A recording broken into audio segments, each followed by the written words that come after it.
Hey gang, Pastor Jerry, how y'all doing today? And we have a very, very special treat for y'all. I'm excited. This is Paul Chennis. He's one of our partners, been here for a long time at the church.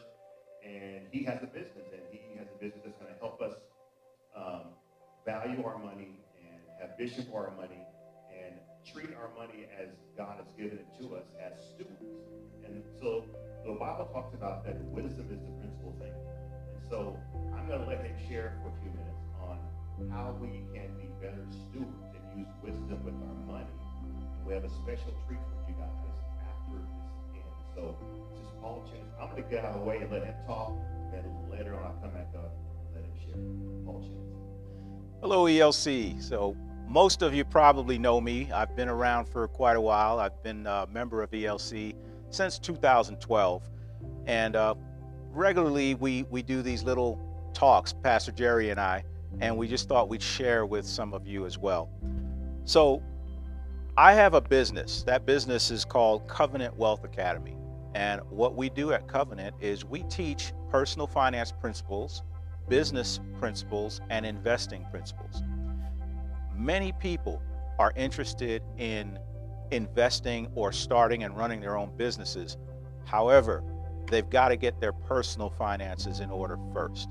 So that's what we're here to talk about. And I'm just going to give a little introduction as to what we do, just an idea of what we as a Wealth Academy do.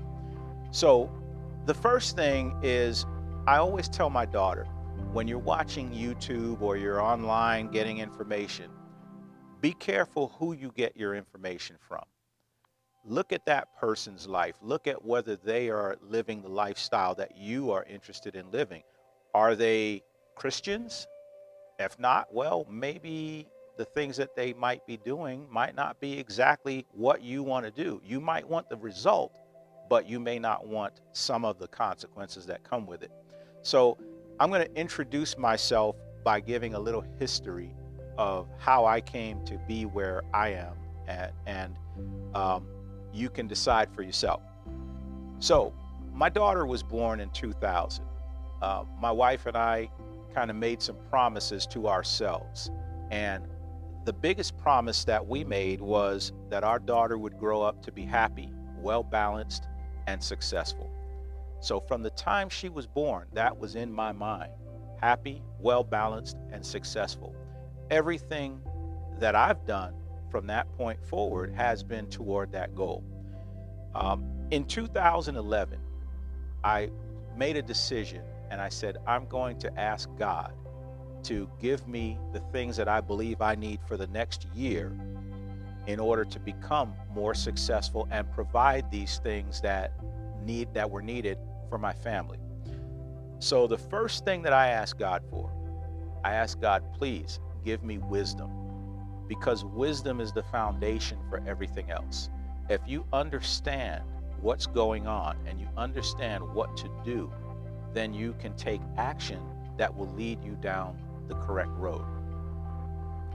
From that point on, in 2011, I think I was making about $60,000 or $70,000 a year.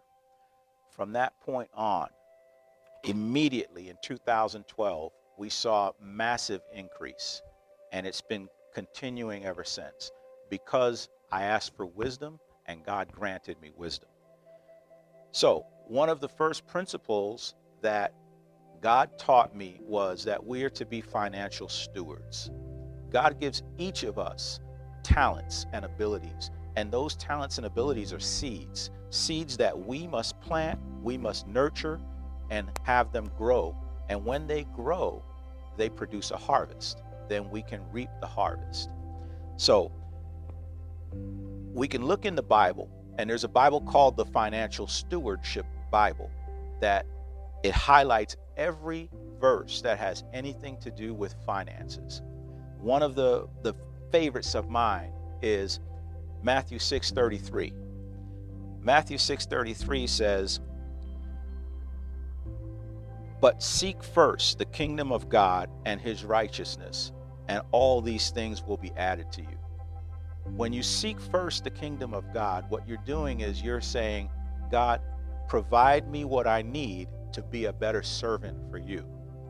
That is taking care of God's other children. That is taking care of those who can't take care of themselves, even if they're not God's children, because that may lead people to Jesus. All right. And that, again, that takes us to the next thing that God told me. God said to me, lead my people to financial freedom through inspiration, education, and collaboration. That's why I'm here today.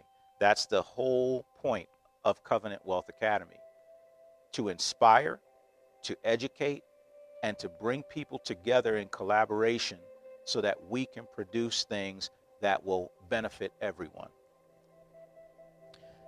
I was once asked about my job. I have a full-time job as well as running a couple of businesses. And my full-time job is I'm an airline pilot. However, I don't consider myself as working for the airline. I consider myself working for the kingdom of heaven. I am employed by the kingdom of heaven. I'm currently assigned to an airline. And with that mindset, keeping that mindset, I have no worries. When the economy changes, I don't worry about it, because I know that if something were to happen to this assignment, God will simply move me to another assignment. And I listen. I listen to the Lord speak to me. I listen to the Holy Spirit, and I follow those instructions that I receive. Those instructions have led me to a point in my career where every position that I've held in aviation, on paper, I have not qualified for them. There have been more qualified applicants. I didn't even meet the minimum qualifications for most of them. However, I'm now the chief pilot of an international airline. Who knew? So God knew. That's who knew. One of the funny things that comes up is that we work and we work and we work. And when we think of ourselves as working for a company, we expect that the owner of that company will make a large amount of money and they'll pay us a salary to do our jobs. Sometimes we don't think that we're the ones doing the work, and that owner of the company justifiably is making the brunt of the money because they have taken the time to invest. They've taken the risk. We haven't taken the risk. So I gave an example once. A friend of mine, someone here at the church, is a mechanic. And I asked him, on average, what would a mechanic earn as an hourly wage?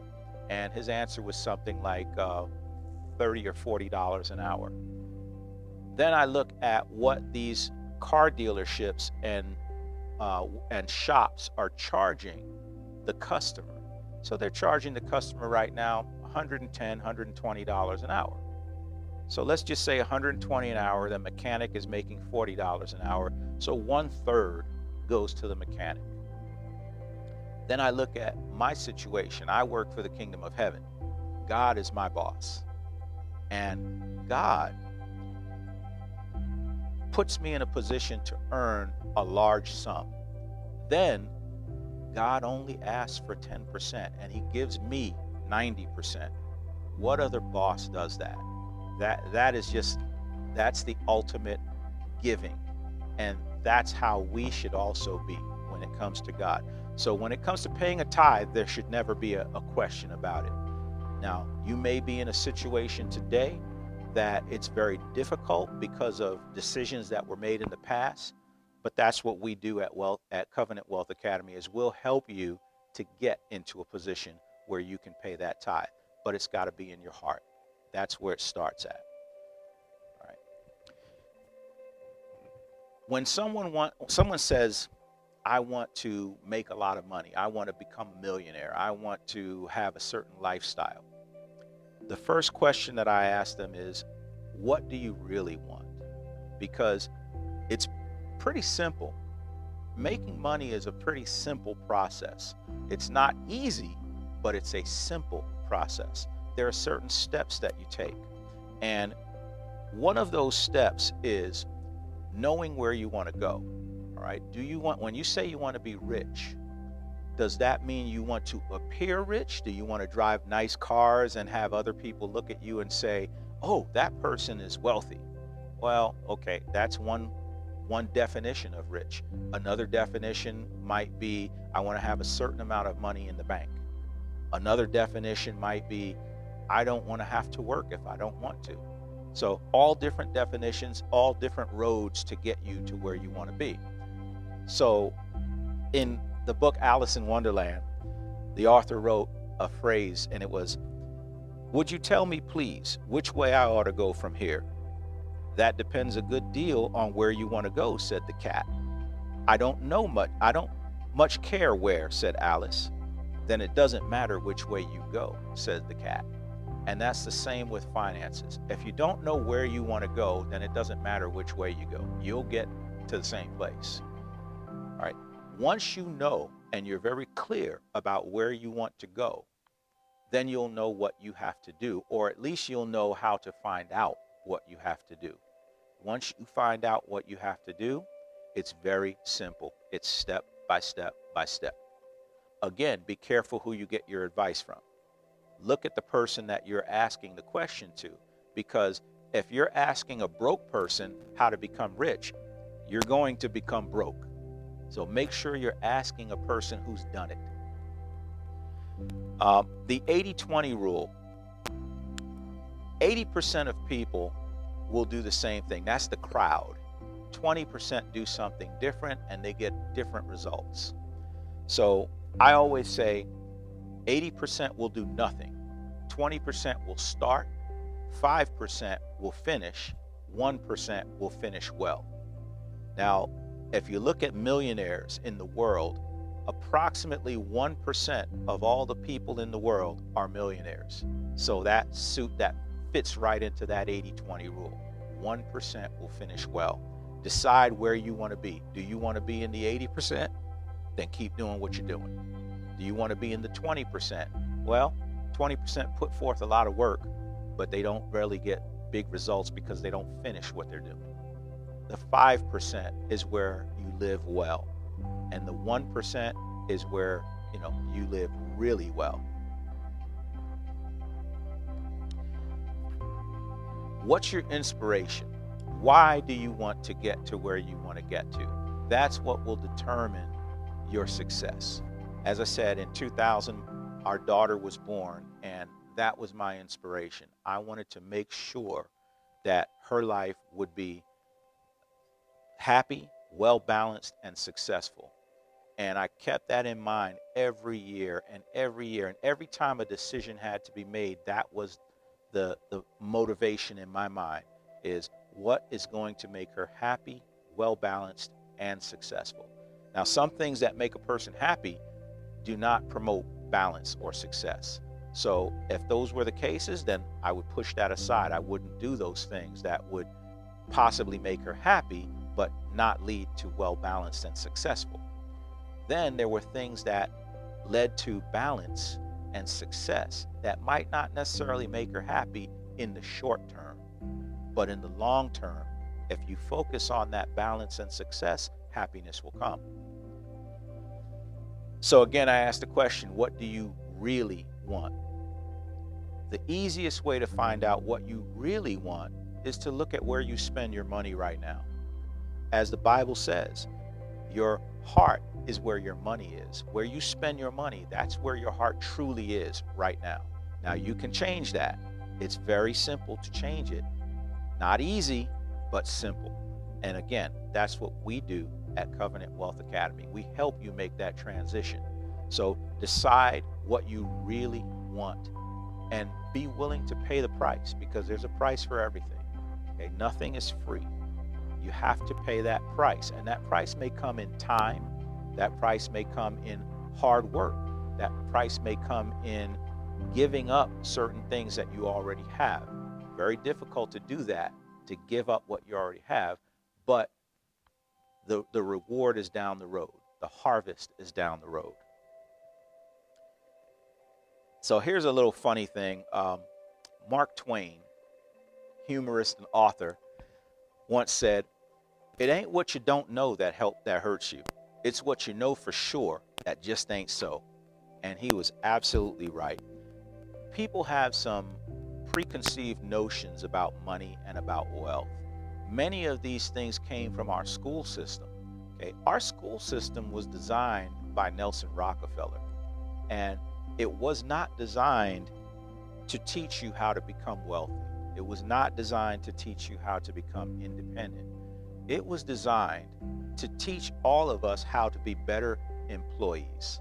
And that's what we've done for the most part. So if you go to the school system and ask the school system, how do I become wealthy? They can't tell you. They don't know. They are not wealthy for the most part. They are not wealthy. The teachers are not wealthy. The principals are not wealthy. The professors at the colleges generally are not wealthy. Now, certain colleges have professors that are also doing what they're teaching. So entrepreneurs who come in to be professors, they may be the ones that you want to talk with. Okay? Other employees, for the most part, are in the same situation that you're in. Business and investing is what makes people wealthy. So here's one of the preconceived notions that people have.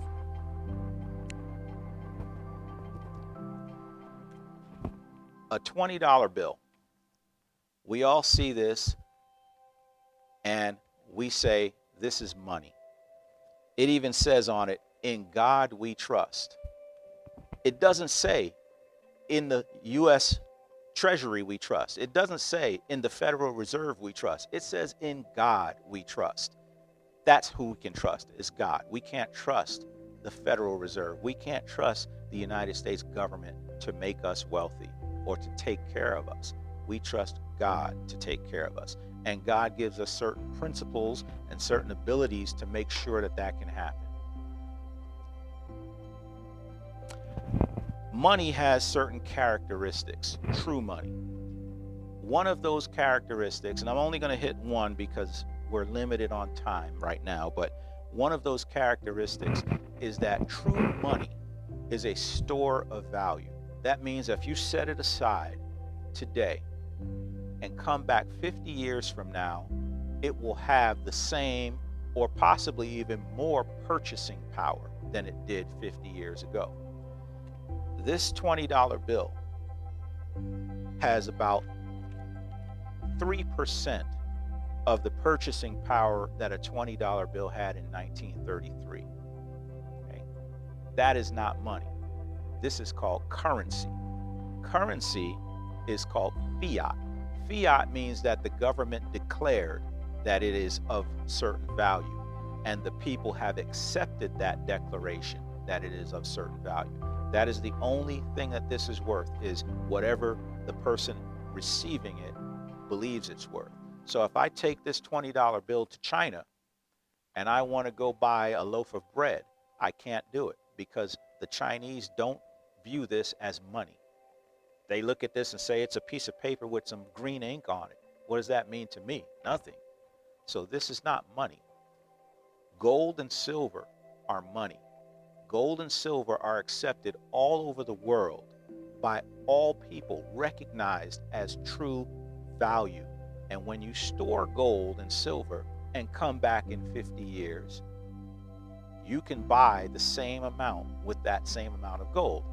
I did a little a chart about 5 years ago, and I looked at housing prices. In 1928, the average house cost $4,950, and it could be purchased with 200 ounces of gold.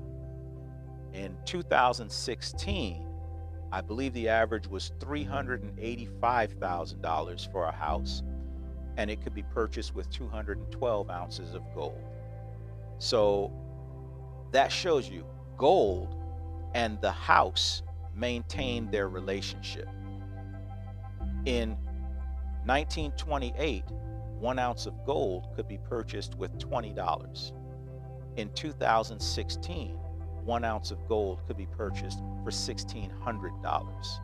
So it's not the gold that changed in value, it's the dollar that changed in value. So dollars are not money, they are currency. Here's another one. A lot of people say net worth is what makes you wealthy.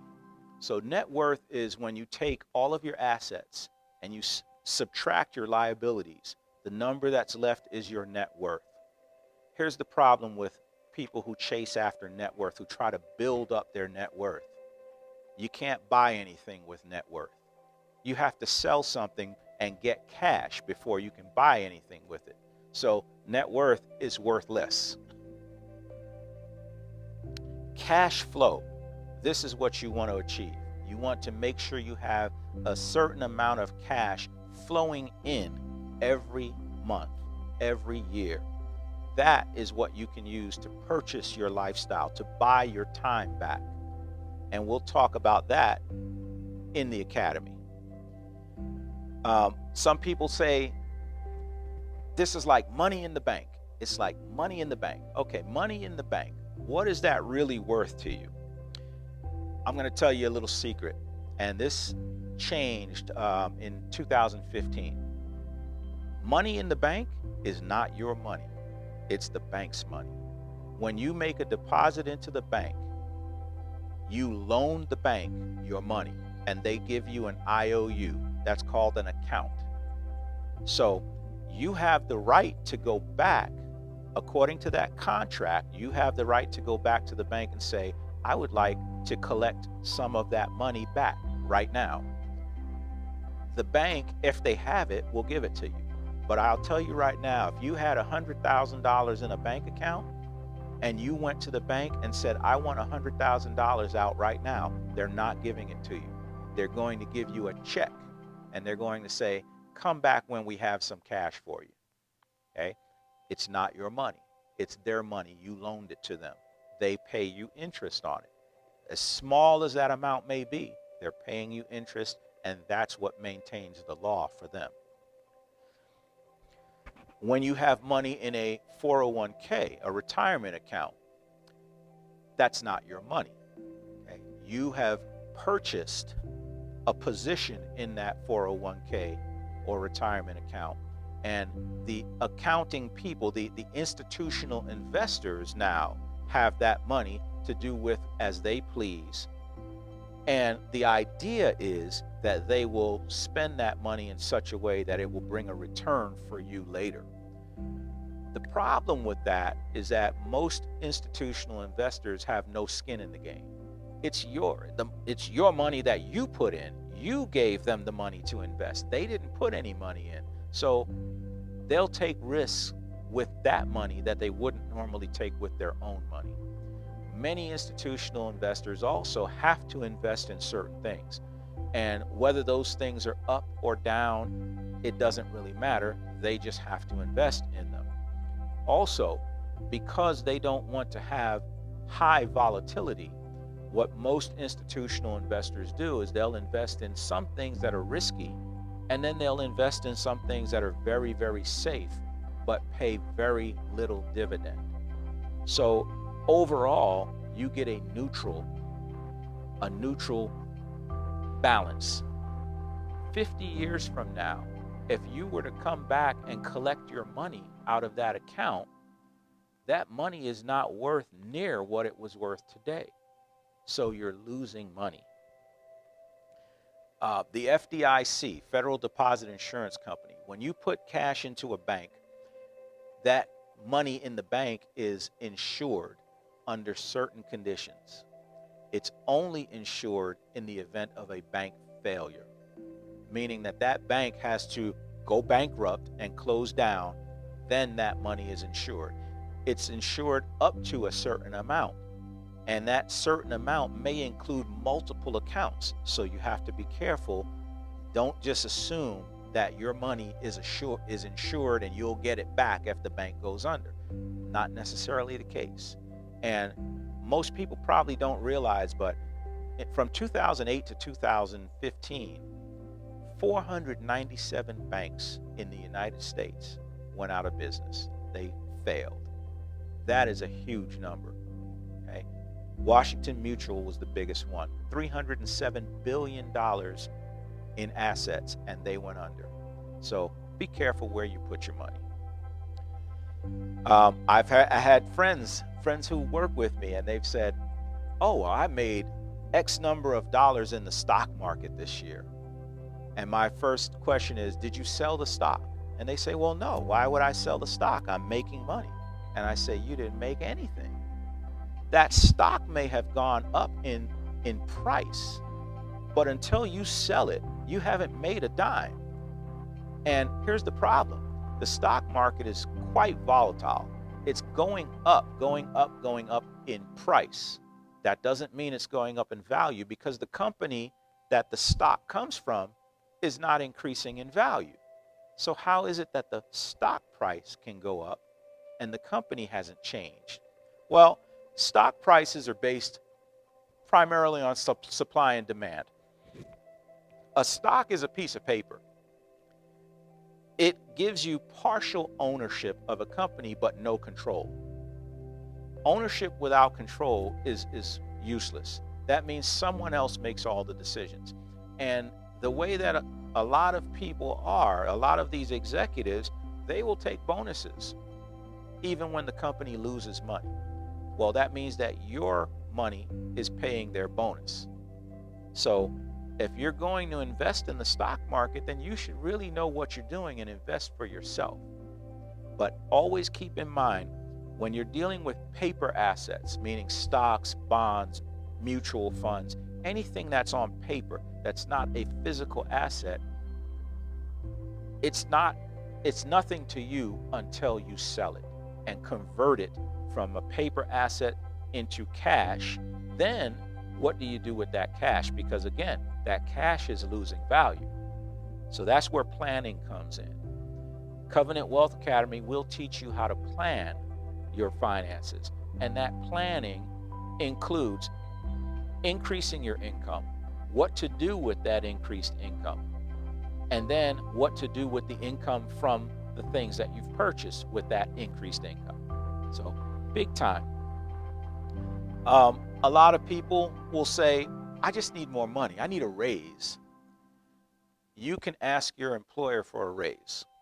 If they give you that raise, just keep in mind that that raise comes along with higher taxes. If you move into the next tax bracket, you may end up with a loss instead of a raise. So you must know what you're doing. You have to have an idea of how you're doing. If you're an employee, it is crucial that you have some means of controlling your tax obligation. So even as an employee, everyone should own a small business, even if it's just something you do out of your house. A small business gives you tax advantages that employee does not give you. There's an old saying, more money, more problems. Rich people have the same money, or rich people have as many money problems, if not more, than poor people. Rich people just have different money problems. Okay? People who don't have enough, their problem is not enough. Rich people, their problem is, what do I do with all of this money? Because they don't need all that they have. They have much more than they need for their survival, for their lifestyle. So they've got to do something with it, because if they don't do something with it, the government will come and take it.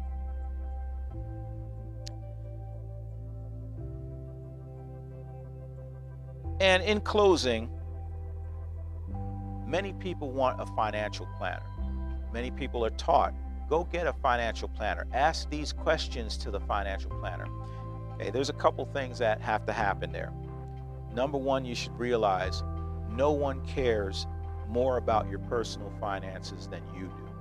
So a financial planner doesn't care as much as you do. Most financial planners are certified financial planners. What does that mean?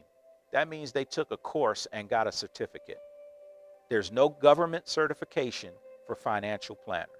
Okay? You take a course from a private company. Usually that course comes in the form of a small book that you read and you sign, and they send you a certificate, and you are certified. The second thing is that most financial planners are salespeople. They work for a company that sells certain products, certain financial products, certain stocks, certain mutual funds. And no matter what your situation is, whatever they are selling today is the perfect solution for you, according to them. You are the only one who will care enough to research and to find out what the solution is for you. So, the best investment and the first investment that anyone should make in their finances is financial literacy education. Learn about the things that will make you wealthy. Learn the techniques. Learn about how to handle money once you get it. That will make you wealthy long term, and that's something you can pass on to your families. Thank you for listening. You know, the Bible says that it's the small foxes that spoil the vine. And just sitting back there listening, because I've heard Paul many, many times, and just sitting back there listening, oh, you just refreshed me on some things. And oh, yeah, oh, yeah, okay. And so there are a lot of things in our lives that we don't do. But they're the small things that can really be deleterious. That's a college word, by the way. Deleterious to our long-term success. And so what I'm learning at 56 years old is that I'm not living for me anymore. I'm living for my grandkids and my great-grandkids. And I want to leave a legacy of wisdom and wealth and holiness. Anyway, this is what we're going to do. I enjoyed this just by hanging out with Paul. And we're going to have a course at the church, at Our Life Church. And we're going to do it on October 2nd. The 2nd. It's a Saturday morning at 9 a.m. So it'll go from 9 to 11. It could go longer because I'm sure you'll have a lot of questions. And so we're going to have you all pay $10 per household. No, $20 per household, right? Yeah. $20 per household, sorry. $20, y'all, that's a steal. It's a blessing. And you want to invest in your future. And so go ahead, and what we're going to do is we're going to have a link. You can go on to Planning Center if you are an ELC partner. Just go to Planning Center. We'll have the registration up here pretty soon. Actually, if you're hearing this now, it's already up. And so, but it'll be October the 2nd, 9 a.m. here at the church. And Paul is going to take you through the processes and steps to help you create safety and peace for your financial future. So anyway, we love you guys so much. I want to thank Paul for coming by the church and just hanging out and sharing the wisdom. But October the 2nd, 9 a.m. And it'll be just this week. That's a Saturday morning, 9 a.m. And we'll see you guys there. Have a great week. We love you so much here at ELC. And we'll talk to you guys soon. See you later.